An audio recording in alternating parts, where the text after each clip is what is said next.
আজ আমরা শ্রীমদ্ ভগবদ গীতা দশম অধ্যায় বিভূতি যোগের শ্লোক সংখ্যা 38 অধ্যয়ন করব। সকলে আপনার নিজ নিজ গ্রন্থ দেখুন। দণ্ডময়তামস্মি নীতিরস্মি জিগীষতাম মৌনম চৈবাস্মি গুহ্যানাম জ্ঞানম জ্ঞানবতামহম। অনুবাদ: দমনকারীদের মধ্যে আমি দণ্ড এবং জয় অভিলাষকারীদের মধ্যে আমি নীতি। গোপনীয় বিষয়সমূহের মধ্যে আমি মৌন এবং জ্ঞানবানদের মধ্যে আমি জ্ঞান। এই শ্লোকের তাৎপর্য: নানা রকমের দণ্ড দমনকারী রয়েছেন, যাদের মধ্যে দুষ্কৃতীদের দমনকারী সবচেয়ে গুরুত্বপূর্ণ। দুষ্কৃতীদের শাসন করার যে দণ্ড, তা শ্রীকৃষ্ণের প্রতীক। মানুষ ভিন্ন ভিন্ন ক্ষেত্রে বিজয় লাভের প্রচেষ্টা করে। তাদের মধ্যে সর্বশ্রেষ্ঠ বিজয় নৈতিকতা। শ্রবণ, মনন ও ধ্যান আদি পূজ্য কার্যকলাপের মধ্যে মৌনতাই সবচেয়ে গুরুত্বপূর্ণ, কারণ মৌনতার মাধ্যমে অতি দ্রুত পারমার্থিক উন্নতি লাভ করা যায়। জ্ঞানী তাকেই বলা হয় যিনি জড় ও চেতনের মধ্যে পার্থক্য নিরূপণ করতে পারেন, অর্থাৎ যিনি ভগবানের উৎকৃষ্ট ও নিকৃষ্ট প্রকৃতির মধ্যে পার্থক্য নিরূপণ করতে পারেন। এই জ্ঞান শ্রীকৃষ্ণ স্বয়ং। হরে কৃষ্ণ। তো আমরা এখানে ভগবান শ্রীকৃষ্ণের বিভূতি সমূহ অধ্যয়ন করছি। ইতিপূর্বে আমরা প্রায় ৭৭টি বিভূতি অধ্যয়ন করেছি, যেখানে ভগবান তার এক এক করে তিনি কোন কোন জায়গায় কি কি ভাবে তার বিভূতি বিস্তার করে রয়েছেন। আজকের শ্লোকে আমরা প্রথম শব্দ পাচ্ছি দণ্ড দময়তামস্মি, মানে আমি দমনকারীদের মধ্যে হচ্ছে দণ্ড। তো দণ্ডটি হচ্ছে কি, যখন কেউ কোনো কিছু নীতির লঙ্ঘন করে, আইনের উল্লঙ্ঘন করে, তখন তাকে দণ্ড দেওয়া হয়। আমরা এই জগতে দেখি, যখন সরকারি নিয়মকে কেউ উল্লঙ্ঘন করে, তাকে সরকারের আইন অনুসারে তাকে দণ্ড দেওয়া হয়। তো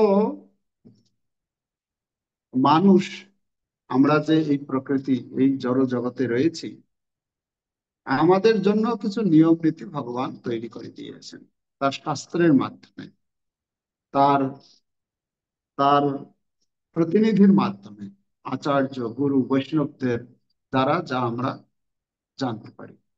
ভগবানের আইন আমরা কোথা থেকে জানতে পারি? ভগবানের যারা ভক্ত, ভগবানের মুখনিসৃত বাণী, ভগবদ গীতা, ভাগবতম ইত্যাদি গ্রন্থ থেকে আমরা জানতে পারি। যদি আমরা ভগবানের আইন জানতে চাই, তাহলে ভগবদ গীতা হচ্ছে ভগবানের একটা আইন বই। যখন আমরা এই আইন বই, আইন গ্রন্থের যে আহ নীতি নিয়ম রয়েছে, সেগুলিকে যখন আমরা পালন না করব, তাহলে আমাদেরকে প্রকৃতি কি করবে না, আমাদেরকে দণ্ড প্রদান করবে। দণ্ড স্বরূপ আমাদের বিভিন্ন জনিতে জন্ম হয়, শারীরিক বিভিন্ন গঠন তৈরি হয়, আহ অনেক রকমের রোগ শোক, বিভিন্ন জ্বালা যন্ত্রণা সহ্য করতে হয় ইত্যাদি। তো দণ্ড প্রদান করে, এটা হচ্ছে দুষ্কৃতীদের। এখানে শিল প্রভুপাদ লিখেছেন, নানা রকমের দমনকারী রয়েছেন, যাদের মধ্যে দুষ্কৃতীদের দমনকারী সবচেয়ে গুরুত্বপূর্ণ। দুষ্কৃতীদের শাসন করার যে দণ্ড তা শ্রীকৃষ্ণের প্রতি। দুষ্কৃতী কারা? যারা ভগবানের আইনকে মানে না। দুষ্কৃতী আর সুকৃতি। সুকৃতি সম্পন্ন কারা?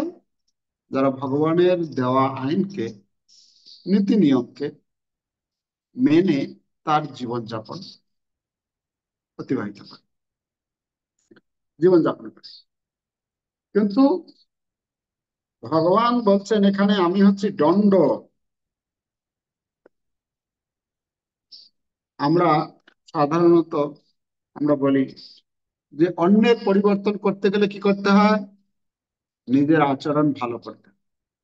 আমার আচরণ, আমরা কথা বলতে শুনি না, আচরণের মাধ্যমে আহ অন্যকে পরিবর্তন করা যায় নিজের আচরণের দ্বারা। কিন্তু কখনো কখনো এটি কার্যকরী হয় না। যারা দুষ্ট ব্যক্তি, তারা অন্যের ভালো ব্যবহার দেখেও তার মধ্যে কোনো প্রভাব পড়ে না, তার হৃদয়ের পরিবর্তন হয় না। অথবা কখনো কখনো আমরা এটাও দেখি, এটাও শুনি যে আহ যে বলা হয় যে এই দুষ্ট ব্যক্তিকে শিক্ষা দেওয়ার মাধ্যমে, দুষ্ট ব্যক্তিকে যদি আমরা মিষ্টি ভাষায় যদি ভালো করে যদি শিক্ষা প্রদান করি, তাহলে তাদের ভেতরে পরিবর্তন হয় বা তারা সংশোধন হবে। কিন্তু এটাও কখনো কখনো কাজ করে না। আমরা তার দৃষ্টান্ত স্বরূপ দেখতে পাই দুর্যোধন। দুর্যোধনের সঙ্গে পাণ্ডবেরা কত ভালো ব্যবহার করেছে, এর থেকে আর কি হতে পারে? কত কষ্ট দিয়েছেন, সমস্ত কষ্ট সহ্য করে পাণ্ডবেরা সেই কৌরবদের, দুর্যোধনকে কোন রকম কোনো কিছু করেনি, সহ্য করে গেছে। তো ব্যবহারের মাধ্যমে শিক্ষা দিতে চেয়েছিলেন, কিন্তু কিছু হয়নি পরিবর্তন। তারপরে উপদেশের মাধ্যমে এই দুর্যোধনকে যদি আমরা দেখি, দুর্যোধনকে পিতামহ ভীষ্মদেব, তারপরে কাকা বিদুর, তা ধৃতরাষ্ট্র, গান্ধারী, এরকম অনেক জনে এই দুর্যোধনকে উপদেশ প্রদান করেছে।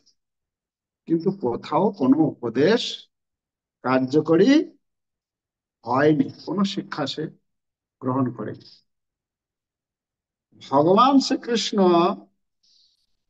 ভগবান শ্রীকৃষ্ণ যখন যখন ওই সন্ধি দূত হয়ে গেলেন, যে যুদ্ধ যাতে ভাই ভাই পরিবারের মধ্যে না হয়, তার জন্য তিনি গেলেন কোথায়? তিনি সেই হস্তিনাপুরের রাজসভায় গেলেন শান্তির দূত হয়ে, যে যাতে যুদ্ধ না হয় একটা সন্ধি করা, সন্ধি স্থাপন করা হবে। তো ভগবান শ্রীকৃষ্ণ সেখানে গিয়ে সেখানে সমস্ত আহ বড় যারা বয়োবৃদ্ধ সেই গুরু রাজসভায় ছিলেন, তাদের কাছে গিয়ে প্রস্তাব রাখলেন যে যুদ্ধ যাতে না হয়, কেন এই যুদ্ধের ফলাফল অতি ভয়ঙ্কর হবে, কতজন লোক মারা যাবে, তো যাতে যুদ্ধ না হয়। অনেক যুক্তি উপস্থাপন করার পরেও সবাই মেনে নিলেন। সেখানে যে বয়স্ক যারা জ্ঞানী গুণী ছিলেন, সকলেই মেনে নিলেন। কিন্তু তার মধ্যে একজন, এই মূর্খ দুর্যোধন, সে কোনো মতেই মানল না। যুদ্ধ, বিনা যুদ্ধ ছাড়া আমরা এই রাজ সিংহাসনের অধিকার ভাগ করতে বা তাদেরকে দিতে নারাজ হন, আমরা করবো না সেটা। তো তখন ভগবান, মানে কেন দুর্যোধনকে তারা রাজপদে অলরেডি অভিষিক্ত করার সবকিছু পরিকল্পনা করে রেখেছে। আর এমন পর্যায়ে চলে গেছে সেই দুর্যোধন, সেই ধৃতরাষ্ট্র বা অন্যান্য যারা রয়েছে কেউ আর দুর্যোধনকে নিয়ন্ত্রণ করতে পারছে না। তো এটা আমাদেরও একটু ভেবেচিন্তে দেখতে হবে, আমরাও যেন আমাদের সন্তানদেরকে এরকম কোনো কিছু মানে ছাড় দিয়ে না রাখি যে বড় হয়ে গেলে তাকে আমাদের নিয়ন্ত্রণের বাইরে চলে যাবে, তাকে আর কিছু বলতে পারবো না। সেটা আগে থেকে খেয়াল রাখতে হবে। তো ভগবান শ্রীকৃষ্ণ সেখানে আমরা দেখতে পাই ভোজরাজ কংস, হ্যাঁ, সেই পিতা কি নাম, উগ্রসেন, উগ্রসেনকে তার পুত্র কংস কি করলো, তার পিতা থাকা অবস্থায় তাকে জোর করে বন্দি করে রেখে জেলে ঢুকিয়ে কি করলো, সে রাজা হয়ে বসলো আর অত্যাচার শুরু করলো। ভগবান বলছেন ঠিক যেরকম এই কংসকে দণ্ড দেওয়ার জন্য আমাকে পদক্ষেপ নিতে হয়েছিল, হয়েছিল না, ভগবান শ্রীকৃষ্ণ দণ্ড দিলেন। ঠিক তেমনি এই দুর্যোধনের জন্য আমার তাহলে ব্যবস্থা করতে হবে দণ্ডের। তো ভগবান তখন সবার সামনে ঘোষণা করলেন যে আমি, যারা এখানে জ্ঞানী গুণী যারা রয়েছেন এই রাজসভায়, সকলের আজ্ঞা অনুমতি চাইছি যে আমি যাব এখান থেকে যুধিষ্ঠির মহারাজের কাছে, আর এই ঘটনা সব বলবো। বলার পর এই ধৃতরাষ্ট্র যে তার যে মোহ, পুত্র মোহ, তাকে যে দণ্ড দিতে পারছে না, এ যদি আগে থেকে বুঝাতে পারতো তার, মানে তার দুর্যোধনকে, তাহলে এত বড় যুদ্ধের থেকে আমরা বেঁচে যেতাম। তো যাই হোক, আমি দণ্ড দেওয়ার জন্য এবারে পরিকল্পনা নিয়েছি, আমি দণ্ড দেব। দণ্ডের আয়োজন করলেন কি, এই কুরুক্ষেত্রের বিশাল যুদ্ধের আয়োজন করলেন, যাতে যাতে দণ্ড প্রদান করে। তো ভগবান শ্রীকৃষ্ণ এখানে বলছেন আমি হচ্ছি দমনকারীদের মধ্যে দণ্ড, এই দণ্ড হচ্ছে ভগবানের বিভূতি। ক্লিয়ার? দ্বিতীয় শব্দ দিয়েছেন এখানে, নীতি অস্মি জিগীষতাম। নীতি অস্মি জিগীষতাম মানে আমি হচ্ছে বিজয়, প্রপাত লিখেছেন, মানুষ ভিন্ন ভিন্ন ক্ষেত্রে বিজয় লাভের প্রচেষ্টা করে, তাদের মধ্যে সর্বশ্রেষ্ঠ বিজয় নৈতিকতা। নীতি, নৈতিকতা, আমরা এটাও সেই পাণ্ডবের সেখান থেকে একটা ঘটনার মাধ্যমে বোঝার চেষ্টা করতে পারি। মহাভারতে বর্ণনা রয়েছে, যখন ভগবান শ্রীকৃষ্ণ দ্বারকায় রয়েছেন আর এদিকে যুদ্ধ ঘোষণা হয়ে গেছে, পাণ্ডব পক্ষ কৌরব পক্ষ দুই পক্ষেই তারা নিজ নিজ সৈন্য বৃদ্ধি করার জন্য বিভিন্ন দেশে বিভিন্ন রাজাদের কাছে যাচ্ছেন। এবারে পালা এসেছে দ্বারকাররা, দ্বারকায় গিয়ে প্রার্থনা করবেন, তারা সাহায্য চাইবেন। অর্জুন পাণ্ডব পক্ষ থেকে গিয়েছেন, আর দুর্যোধন কৌরবের পক্ষ। দুর্যোধন গিয়ে পৌঁছে গেছেন, ভগবান শ্রীকৃষ্ণ তার কক্ষে তিনি বিশ্রাম করছেন। এদিকে অর্জুনও পরে পৌঁছে গেছেন। যখন পৌঁছে গেছেন দুজনেই ভগবান শ্রীকৃষ্ণের কাছে, তারা কি জন্য এসেছেন প্রস্তাব রাখলেন। তো তখন ভগবান শ্রীকৃষ্ণ বললেন যে একদিকে হচ্ছে আমার নারায়ণী সেনা, 10 লক্ষ নারায়ণী সেনা, আহ আর একদিকে হচ্ছে আমি। তো দুইটা দুইটা দুই পক্ষে দুইটা থাকবে, যার যেটা পছন্দ সেটা নেবে। তো আমরা দেখেছি দুর্যোধন চেয়েছিল আমার সৈন্যবল যাতে বেশি হয়, কেন সৈন্যবলের মাধ্যমে আমি এই যুদ্ধে বিজয় লাভ করব। কিন্তু অর্জুন চেয়েছিলেন যে না, আমার সৈন্যবল দরকার নেই, আমার বিজয় বল দরকার। বিজয়ের জন্য কি দরকার? নীতি দরকার, কোন সময়ে কি করা উচিত, কিভাবে কি করলে সেখানে বিজয় প্রাপ্ত হব। তো আমি কি চাই? ভগবান শ্রীকৃষ্ণকে চাই। যদিও ভগবান শ্রীকৃষ্ণ বললেন অর্জুন তুমি এটা ভুল করলে না, তোমার এখন যুদ্ধের সময়, যুদ্ধের সময় কিসের দরকার? সৈন্যের দরকার। যুদ্ধ বিজয় করার যুদ্ধে বিজয় লাভ করার জন্য তুমি সৈন্য না নিয়ে আমাকে নিলে, আর আমি তো কোনো যুদ্ধই করব না, অস্ত্র ধারণ করব না। তো অর্জুন যেহেতু ভক্ত বুদ্ধিমান, হ্যাঁ, অর্জুন বেছে নিলেন না, আমার সৈন্য বলের দরকার নেই, আমার নীতি বলের দরকার, যে আমাকে নীতি প্রদান করে কোন মুহূর্তে কি করতে হবে সেই নীতি আমাকে দেবে। আমরা দেখতে পারি যখন ওই ভগবান কি বলে ওই জয়দ্রথ যেদিন অর্জুন পুরো প্রতিজ্ঞা করলেন যে আগামীকাল যদি জয়দ্রথকে আমি বধ না করতে পারছি, তাহলে আমি কি করব? নিজে আত্মহত্যা। প্রতিজ্ঞা করল, ভীষণ প্রতিজ্ঞা করলো। ভগবান শ্রীকৃষ্ণ টেনশনে পড়ে গেল, আরে কি হবে। আর কি করেছে এই জয়দ্রথ, ওই দিন সবাই মিলে কৌরব পক্ষ ওই জয়দ্রথকে লুকিয়ে রেখেছে। মানে জয়দ্রথ যুদ্ধেই থাকবে না, তাহলে তাকে মারবে কি করে? আর যদি মারতে না পারে অর্জুন, তো তার যে প্রতিজ্ঞা, আত্মহত্যা করবে। তো সেই চিন্তা ভাবনা করে জয়দ্রথকে লুকিয়ে রেখেছে। জয়দ্রথ লুকিয়ে পড়েছে সেটা। যুদ্ধ সবকিছু চলছে চলছে, জয়দ্রথ আর নেই। কি হবে কি হবে? ভগবান শ্রীকৃষ্ণ দেখলেন এ তো পরিস্থিতি তো অন্যদিকে যাচ্ছে।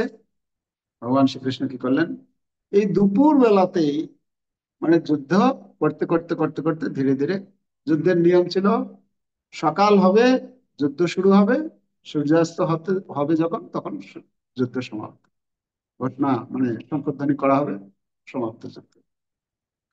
তো ধীরে ধীরে ধীরে ধীরে কালো, মানে কি বলে, অন্ধকার ছেয়ে আসলো। মানে সকলেই মনে করলো যে এবারে দিন শেষ হয়ে গেছে, দিবা অবসান, এবারে যুদ্ধ বন্ধ হয়ে গেল। যুদ্ধ ধীরে ধীরে বন্ধ হয়ে গেল। এদিকে অর্জুনের প্রতিজ্ঞা অনুসারে অর্জুনকে তো ভগবান শ্রীকৃষ্ণ আর কিছু বলছেন না, তখন অর্জুন নিজে সেই চিতা সাজিয়ে সেই চিতার উপরে উঠবে। তো ভগবান শ্রীকৃষ্ণ বলছেন ঠিক আছে বন্ধু, তুমি যখন প্রতিজ্ঞা করেছো তার তো ফল তো সে তো করতে হবে, আর কি করার আছে।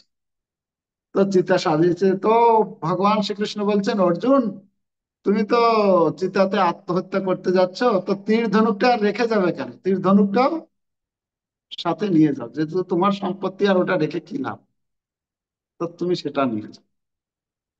অর্জুন তীর ধনুকটা সাথে নিয়েছে, চিতার উপর উঠে পড়েছেন। চতুর্দিকে একদম পুরো, মানে এই খবর পৌঁছে গেছে যে মহাবীর, যে অর্জুন যাকে নিয়ে টেনশন ছিল এই কুরুক্ষেত্রের যুদ্ধের জয় বিজয়ে, সেই মহাবীর অর্জুন আত্মহত্যা করতে চলেছে। সবাই চলে এসেছে তা সেটা দেখার জন্য, অর্জুন কিভাবে আত্মহত্যা করছে। হ্যাঁ, নিজে নিজে নিজে সেই অগ্নিতে বিসর্জন করবে শরীরকে। সবাই এসে গেছে, তার মধ্যে সেই জয়দ্রথ এসে গেছে। সে আনন্দের আর সীমা নেই তার। হ্যাঁ, সেও এসে গেছে। যখন এসেছে ভগবান শ্রীকৃষ্ণ, তখন কি করেছেন, ধীরে ধীরে সেই যে মানে অন্ধকার যে করে দিয়েছিল রাত্রির মতো, মানে দিন শেষ হয়ে গেছে বলে আবার মেঘ টেক সব সরিয়ে দিল।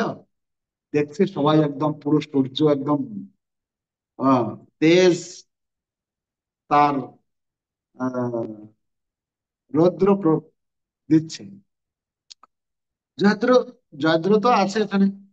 অর্জুন অর্জুনকে ভগবান শ্রীকৃষ্ণ বলছেন, অর্জুন, তোমার তো প্রতিজ্ঞা ছিল যে তুমি জয়দ্রথকে বধ করবে।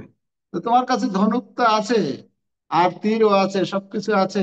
তাহলে সময়ের অপেক্ষা করছো কেন তুমি? তোমার কাজ সম্পন্ন করো। আর সাথে সাথে অর্জুন সেই তীর নিয়ে ছুড়ে মারলেন। কিন্তু এখানে একটা কথা, কথা কি, অর্জুন তো মেরে দিতে পারলো, ঠিক আছে মেরে দিল, কিন্তু এখানে একটা সমস্যা আছে। এই অর্জুন যখন মারবে, তার আগে ভগবান শ্রীকৃষ্ণ তাকে একটা নীতি প্রদান করলেন। কি? গুপ্ত রহস্য। কি সেটা? না, এই জয়দ্রথের যখন জন্ম হয়েছিল, জয়দ্রথের জন্মের সময়ে জয়দ্রথের পিতা তার পুত্র সন্তানকে এত ভালোবাসতো, সে তখন তাকে আশীর্বাদ করে বলেছিল যে তোমাকে যে বীর মানে বধ করবে, ক্ষত্রিয় মানে কি সবসময় যুদ্ধ হবে ইত্যাদি, তো যখন তোমাকে কেউ বধ করবে, তোমার এই মস্তক যে মাটিতে ফেলবে, সাথে সাথে তার মানে শত শত টুকরো হয়ে তার মস্তক বিদীর্ণ হয়ে যাবে, মানে সেও মারা যাবে। তো ভগবান বললেন, দেখো অর্জুন, তুমি তো মারছো ঠিক আছে, কিন্তু সেই সঙ্গে একটা সাবধান বাণী। কি? না, তোমার এই জয়দ্রথের মস্তকটা মাটিতে ফেললে হবে না। মাটিতে ফেললে তোমারও সাথে সাথে মৃত্যু হবে। তোমার কি করতে হবে? তোমাকে এর যে মস্তকটি এই শ্যামন্ত পঞ্চক যে কুরুক্ষেত্রে রয়েছে, এর বাইরে অন্যত্র সে বসে ধ্যান তপস্যা করছে। তো তুমি কি করো, সেই মস্তকটাকে কেটে বাণের মাধ্যমে সেই তার বাবা যে ধ্যান করছে বসে, তার কোলে গিয়ে ফেলে দাও। ঠিক আছে? তো অর্জুন কি করলো, সাথে সাথে সেই তীর দিয়ে মস্তকটা তো কেটে ফেলেছে, সাথে সাথে আবার বাঁধ মেরে সেই মস্তকটা যাতে মাটিতে না পড়ে, এই মস্তকটাকে নিয়ে সেই তার বাবা যে ধ্যান করছিল সেই কোলে দিয়ে দিয়েছে। আর তার বাবা যখন হঠাৎ কোলে পড়েছে, এটা ধ্যান ভঙ্গ হয়েছে যখন, তখন আরে এটা কি, এরকম ছুঁড়ে ফেলেছে মাটিতে। আর যখনই মাটিতে দিয়ে ফেলেছে, সাথে সাথে তারও মাথা মানে টুকরো টুকরো হয়ে সে মারা। তো বিজয় প্রাপ্তের জন্য কি দরকার? বিজয় প্রাপ্তের জন্য কি দরকার? নীতি। এখানে বলা হচ্ছে কি, নীতি অস্মি জিগীষতাম। আমি হচ্ছি, হ্যাঁ, নীতি। তো বিজয়ের জন্য নৈতিকতার দরকার। যদি নৈতিকতা না, নীতি না থাকে, আমরা এরকম অনেক ঘটনা দেখেছি ভগবান শ্রীকৃষ্ণ কিভাবে এই নীতি প্রয়োগের মাধ্যমে অর্জুন বা পাণ্ডবদেরকে বিজয় দিয়েছেন কুরুক্ষেত্রের যুদ্ধে। ওকে, ঠিক আছে, আমরা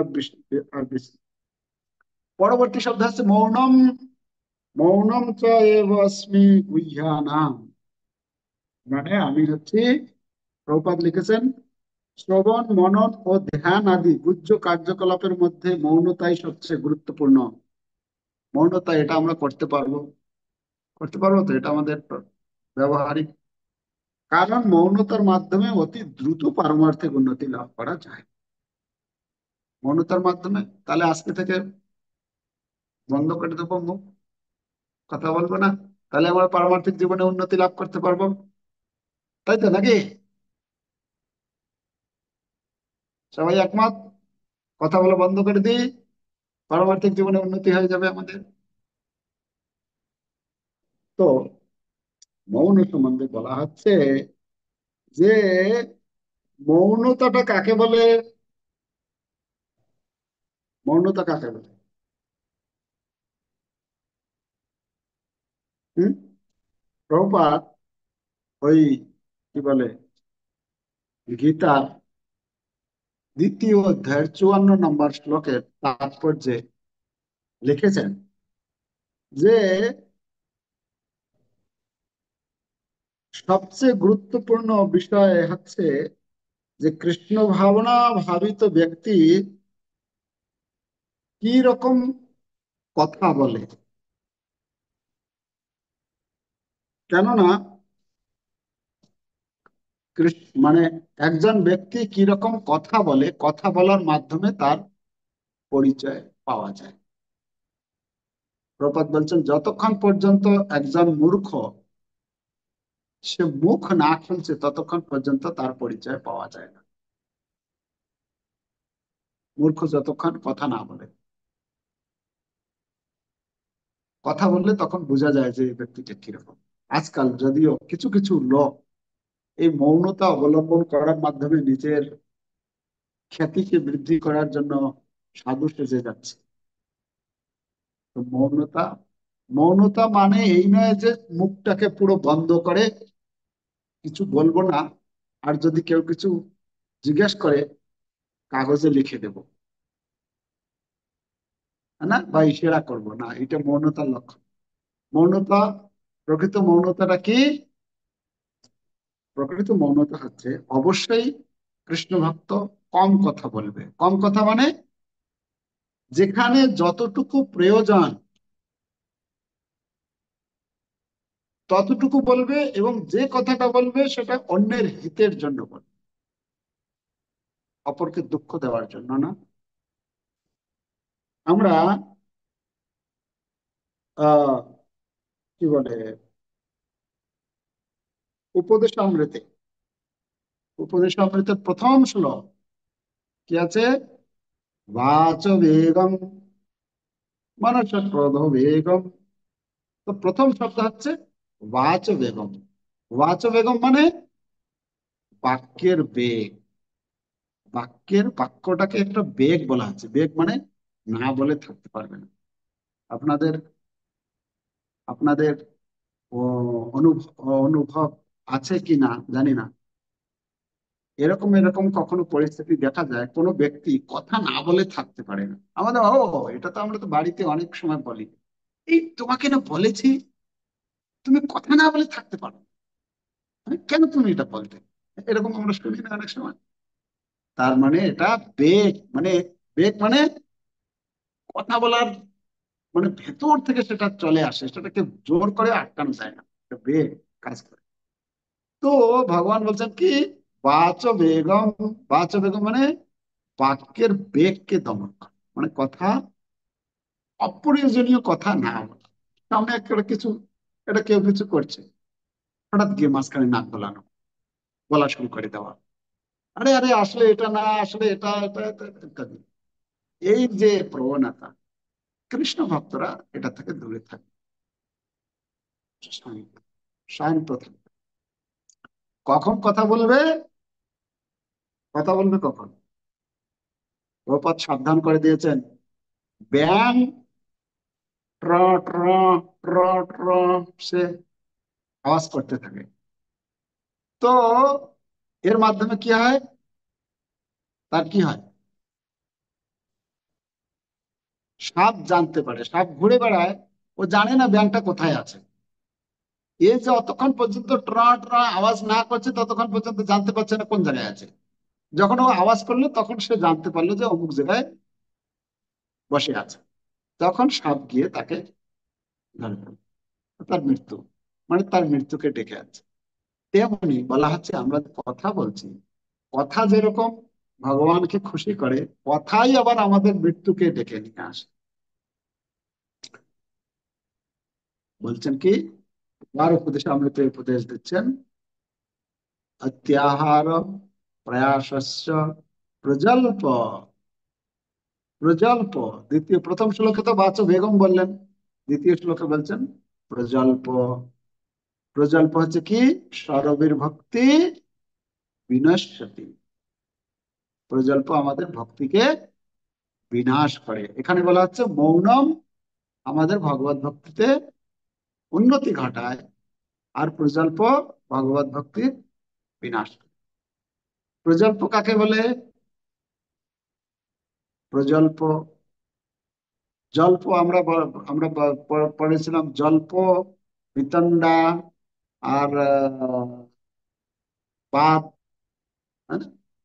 তো প্রজল্প, প্রজল্প মানে প্রভুপাদ লিখেছেন এক কথায়, কৃষ্ণ কথা ব্যতীত, কৃষ্ণ বিষয়ক ব্যতীত অন্য কথাকে প্রজল্প বলে, যেটাকে বলা হয় গ্রাম্য বার্তা। গ্রাম্য বার্তা, চৈতন্য মহাপ্রভু বলেছেন, গ্রাম্য বার্তা না কহিবে, গ্রাম্য বার্তা না শুনিবে।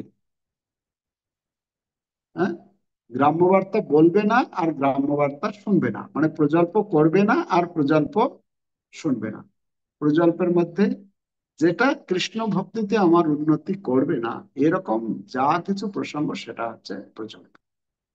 কৃষ্ণ কথা ব্যতিরেকে যা কিছু কথা সেটাকে বলা হচ্ছে প্রজল্প। এই প্রজল্প থেকে আমাদেরকে দূরে থাকতে হবে। প্রভুপাদ এটাই বলছেন ভগবত গীতার 12 অধ্যায়ের 18-19 নম্বর শ্লোকের তাৎপর্যে। প্রভুপাদ বলছেন যে কৃষ্ণ ভক্তরা কৃষ্ণ কথা ব্যতিরেকে অন্য কিছু বলে না, আর এটাকেই বলা হয় মৌন। মৌন, মৌনের অর্থ এটা নয় যে, যে মানে যে কথা বলে না, সেটাকে মৌন বলা হচ্ছে না। বলছেন মানে মানে প্রয়োজন অনুসারে তাকে কথা বলতে হবে, এবং সেই কথাটা হবে ভগবান শ্রীকৃষ্ণের বিষয়ে।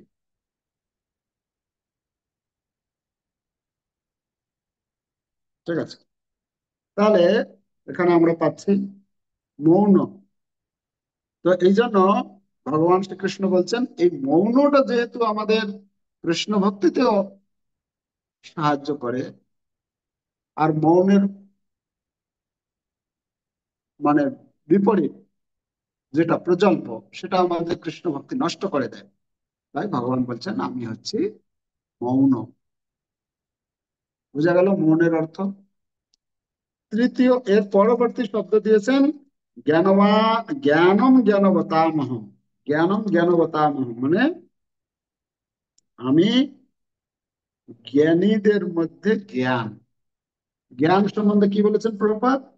জ্ঞান বলছেন জ্ঞানী তাকেই বলা হয় যিনি জড় ও চেতনের পার্থক্য নিরূপণ করতে পারেন, অর্থাৎ যিনি ভগবানের উৎকৃষ্টা এবং নিকৃষ্টা প্রকৃতির মধ্যে পার্থক্য নিরূপণ করতে পারেন। এই জ্ঞান শ্রীকৃষ্ণ স্বয়ং। উৎকৃষ্ট প্রকৃতি আর নিকৃষ্ট প্রকৃতি, জড় এবং চেতন, এই এটা যে বুঝতে পারে কোনটা আমার আমার জীবনের জন্য, মানে কোনটা চিরস্থায়ী বস্তু, কোনটা নিত্য বস্তু, কোনটা অনিত্য বস্তু। আমরা সাধারণত আনন্দ খুঁজি কোথায়? জড় বস্তুর মাধ্যমে আনন্দ লাভ করার চেষ্টা করি, জড় বিষয়ের মাধ্যমে আমরা আনন্দ লাভ করার চেষ্টা করি। জড় বস্তু, জড় বিষয়, জড় যা, জড় কেন আমাদের এইটা মাথার মধ্যে থাকে না যে কোনটা নিত্য বস্তু কোনটা অনিত্য বস্তু। অনিত্য জড় বস্তু, জড় বস্তুটা হচ্ছে অনিত্য, তো অনিত্য বস্তু কখনো আমাদেরকে আনন্দ প্রদান করতে পারে না। যে আত্মার যে প্রসন্নতা, সেটা কখনো প্রদান করতে পারে না। আত্মা প্রসন্নতা লাভ করতে পারে কখন? জেনাত্মাসু প্রসিদ্ধতি। আত্মা কখন প্রসন্নতা লাভ করে? অহৈতুকিম অপ্রতিহতা, জয়াত্মাসু প্রসিদ্ধ। অহৈতুকী ভক্তি আর অপ্রতিহতা ভক্তি যখন কেউ অনুশীলন করে, তখন সে প্রসন্নতা লাভ করতে পারে। কিন্তু আমরা প্রসন্নতা লাভ করার জন্য কি চেষ্টা করি? আমার মনে হয় এই জিনিসটা হলে আমি খুশি হয়ে যাব, ওই জিনিসটা পেলে খুশি হয়ে যাব, এটা যদি আমি করি তাহলে খুশি হয়ে যাব, আর একটা কিছু, মানে যা কিছু পরিকল্পনা করি আমরা এই জড় অনিত্য বস্তুকে দিয়ে পরিকল্পনা করি। কিন্তু নিত্য বস্তু যে হচ্ছে ভগবান, ভক্ত, ভক্তি, এই নিত্য বস্তুতে আমরা সময় দিতে চাই। এটা হচ্ছে আমাদের নিত্য বস্তু সময় না দেওয়ার ফলে আমরা জড় বস্তুতে সময় দিই, যার জন্য আমরা আনন্দ পাই না। আমাদের আমাদের সর্বদাই ওই বিভিন্ন মনে করি এটা করলে আনন্দ পাবো, তার পরবর্তীতে দেখছি যে না, আনন্দের পরিবর্তে দুঃখেই পেলাম। তখন আমি হপলেস হয়ে যাই, নিরাশ হয়ে পড়ি।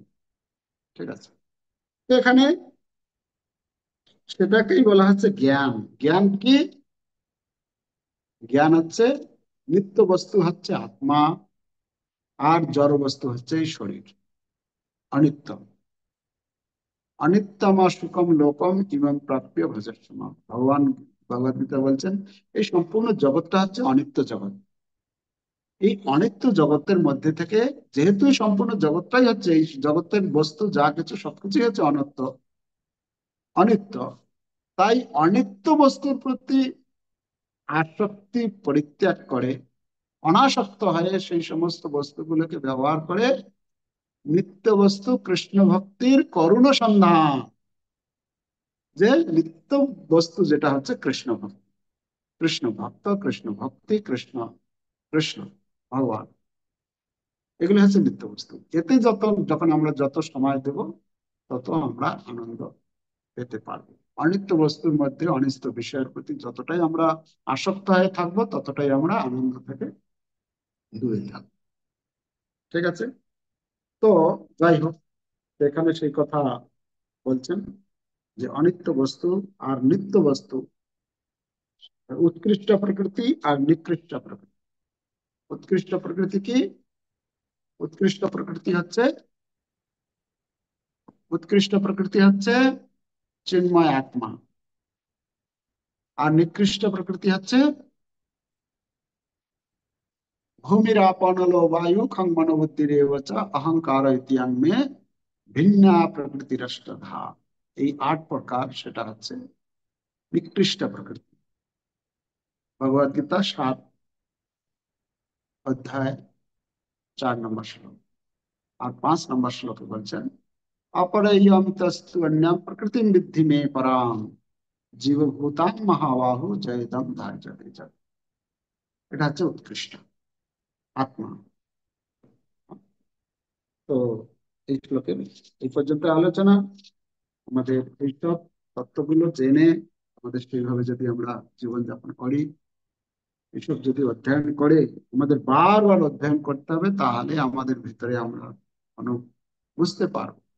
একবার যদি শুনি, শুনে জেনে গেলাম, জানাটাই জানাটাই আমাদের সবকিছু না, জানার পরেও বারবার সেটাকে রিপিট করতে হবে, বারবার শুনতে হবে, শুনতে শুনতে শুনতে শুনতে তবে সাধুগুরু বৈষ্ণবের কৃপায়, হ্যাঁ, ভক্তি অনুশীলন করতে করতে আমরা উপলব্ধি করতে পারবো। সেটাই হচ্ছে আমাদের জীবনের লক্ষ্য। তবে আমরা এই জ্ঞান লাভ করতে পারবো। হরে কৃষ্ণ কৃষ্ণ কৃষ্ণ হরে হরে, হরে রাম রাম রাম হরে হরে। जगत गुरु श्रील प्रभुपाद की जय। भगवत गीता जप जगत की जय। समवेत भक्त वृंद की जय। और प्रमाण हरि।